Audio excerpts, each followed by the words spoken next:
खबर यमुनानगर से है, जहां यमुनानगर जिला केंद्रीय सहकारी बैंकों के अनुबंधित कर्मचारियों को सेवा सुरक्षा कानून का लाभ दिलाने की मांग को लेकर वित्तीय संस्थान ठेका कर्मचारी संघ के सदस्यों ने रोजगार कार्यालय के समक्ष प्रदर्शन किया और ज्ञापन सौंपा। संघ ने प्रवीण कुमार और राजकुमार ने बताया कि हरियाणा सरकार ने 16 अगस्त 2024 को संविदा कर्मचारी सुरक्षा अधिनियम लागू किया था, जिसमें 5 वर्ष सेवा पूर्ण करने वाले कर्मचारियों को 58 वर्ष की आयु तक रोजगार सुरक्षा का अधिकार है।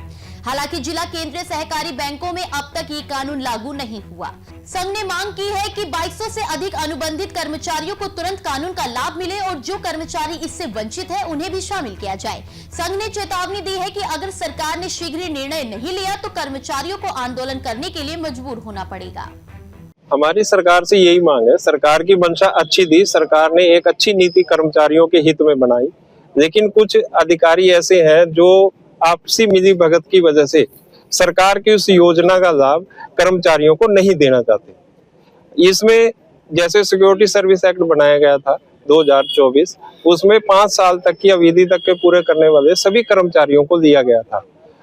उसके देने के बाद जब एसओपी बनाई गई, एक्ट बनाते समय उसकी प्रस्तावना में कोऑपरेटिव बैंक, मैं 1-2 डिपार्टमेंट का और नाम लेना चाहूंगा, हैफर्ड आ गया इसमें, कुरुक्षेत्र यूनिवर्सिटी के जो HKRNL के कर्मचारी हैं उनको भी इस एक्ट से बाहर कर दिया गया।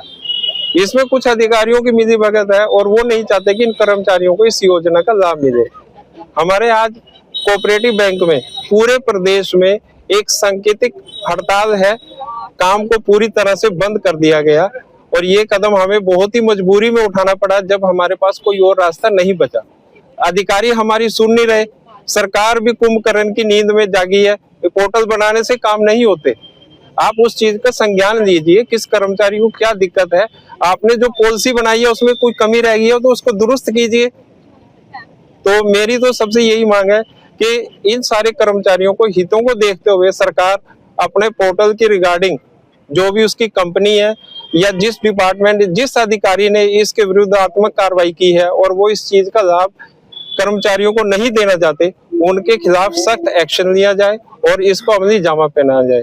दूसरी हमारी एक मांग और है, सरकार ने कहा कि जो अगस्त 2024 में 5 साल की अवधि पूरा करते हैं उन कर्मचारियों को पक्का किया जाएगा या सिक्योरिटी सर्विस एक्ट का लाभ दिया जाएगा।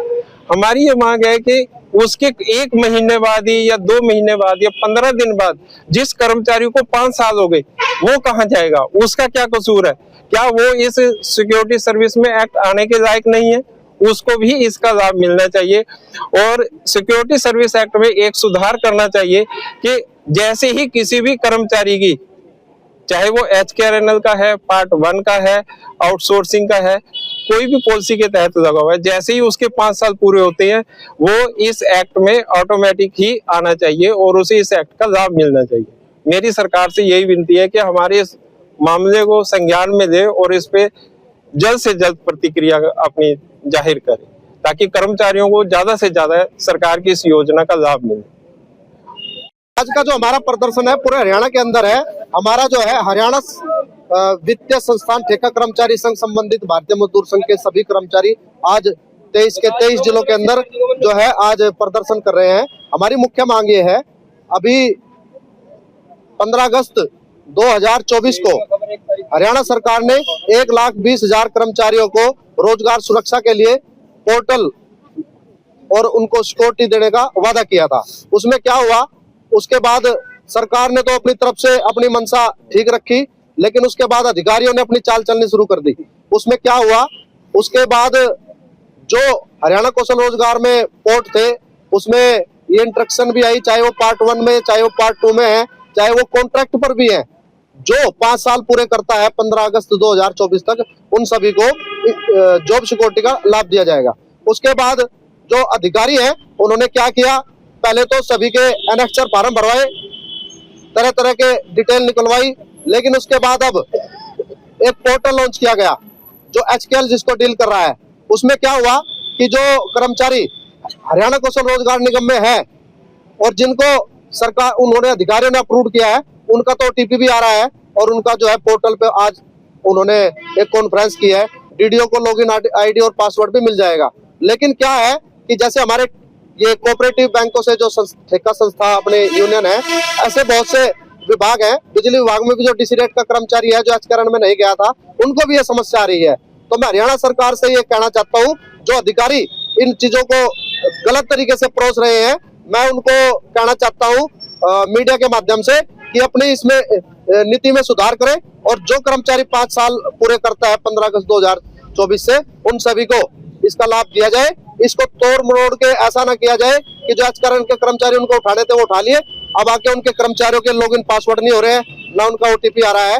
तो सरकार से मेरी ये दरख्वास्त है कि जो कर्मचारी 5 साल पूरे करता है उनको इसका लाभ दिया जाए। जो एजेंसी है जिन्होंने सर्वे किया, क्या इसमें उनकी भी गलती है? उनकी गलती नहीं है, गलती उन अधिकारियों की है जिन्होंने पैमाना दे करके उनको पोर्टल में नाम दर्ज करने के लिए कहा गया। वो अधिकारी हैं चीफ सेक्रेटरी जो हरियाणा सरकार से है, और उनके साथ जो एसीएस साहब हैं और खुल्लर साहब इसको डील कर रहे हैं। और हम तो खुल्लर साहब से ये दरखास्त करते हैं कि भाई इसका जल्द से जल्द समाधान हो।